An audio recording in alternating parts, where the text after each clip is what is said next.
अकोला जिल्ह्यातील अकोट तालुक्यातील शिवपूर आणि बोर्डी गावात काल रात्रीच्या सुमारास जोरदार पावसामुळे भीषण परिस्थिती निर्माण झाली।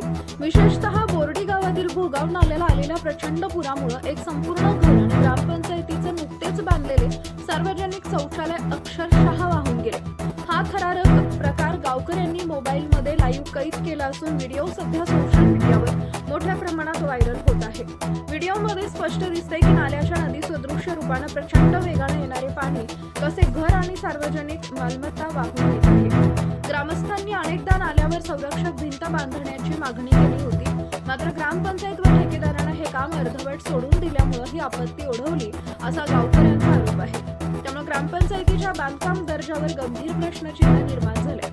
गावकऱ्यांचा थेट आरोप आहे की शासकीय निधीतून टिकाऊ व दर्जेदार कामं झाली असती तर शौचालय एका पावसात वाहून गेलं नसतं, ती थेट पैशाची उधळपट्टी आहे।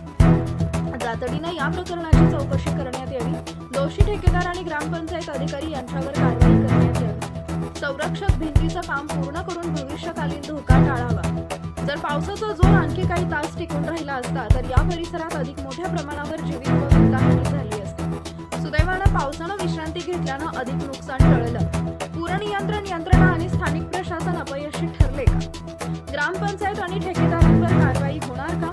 या सगळ्या पार्श्वभूमीवर सार्वजनिक निधी, प्रशासकीय जबाबदारी आणि बांधकाम गुणवत्ता या तिन्ही गोष्टींचा गंभीर पुनर्विचार करण्याची वेळ आली आहे। इंडिया न्यूज R7 उपसंपादक मोहम्मद रिजवान सिद्दीकी।